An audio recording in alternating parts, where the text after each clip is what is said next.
Assalamu alaikum wa rahmatullahi wa barakatuh. Alhamdulillahi rabbil alamin. Ndugu zangu katika imani, hatuna budi kumshukuru Mwenyezi Mungu kwa ajili ya kutufikisha mwezi huu mtukufu wa Ramadhani.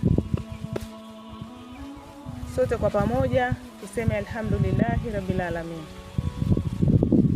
Ndugu zangu katika imani, ni neema kubwa imetufikia kwa kila aliyekutwa na mwezi huu mtukufu.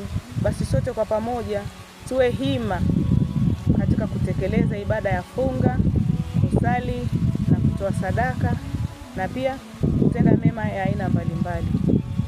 Kwani tunaambiwa mwezi huu ni mwezi wa heri, yani ni mwezi wa kuchuma.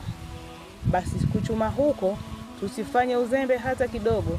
Tuchume katika kila hali, tunapojua kwamba hili ni jema, basi tulipapikie ili tuwe ni wenye kufaulu kesho mbele ya Allah tabaraka wa taala.